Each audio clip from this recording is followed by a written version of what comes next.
Why institutional capital is entering the UAE through DIFC and ADGM. Institutional capital isn't coming into the UAE because it's fashionable, it's coming because the UAE has built structures that global institutions are comfortable investing through. Two of the most important gateways are DIFC in Dubai and ADGM in Abu Dhabi. These are financial free zones with internationally recognized legal systems, independent courts, and global regulatory standards. For institutions, that matters as much as the real estate itself. In 2024 and 2025, both DIFC and ADGM saw record growth in the number of asset managers, funds, and regulated firms setting up locally. That's a strong signal that long-term capital is positioning itself in the region. So how does this capital actually enter UAE real estate? Institutions typically don't buy single apartments or speculative units. They deploy capital through funds, REITs, joint ventures, or structured deals. They focus on scale, governance, and downside protection. Most institutional real estate capital in the UAE goes into four asset types. First is the residential rental portfolios, not individual units but large diversified portfolios that benefit from population growth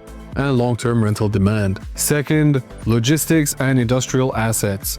Warehouses and distribution centers with long leases and tenants tied to trade, e-commerce, and regional supply chains. Third, prime offices, selective grade A buildings in core business districts that can attract multinational tenants and regulated firms. And fourth, hospitality, usually through experienced operators and structured partnerships, not speculative development. Now, how do institutions decide whether a deal is good?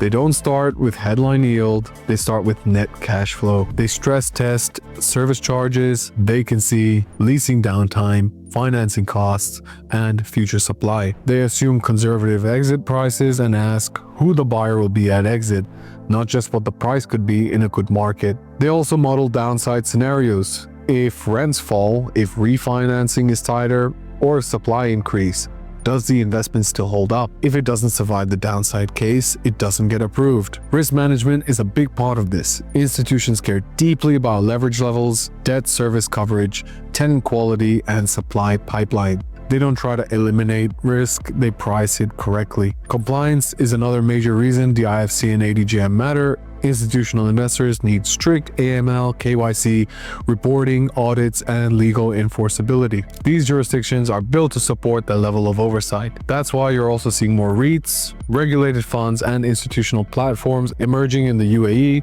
It's a sign of market maturity. One final point most people miss: when institutions enter a market, they don't chase hype, they look for repeatable demand, defensible assets, and long-term fundamentals. They care about population growth, employment hubs, infrastructure, and scarcity, not short-term sentiment. So the story isn't that institutions are buying because prices are going up. They're investing because the UAE now offers the regulation, scale, and stability required for long-term capital. And when institutional capital commits, it usually stays. That's how real estate markets mature.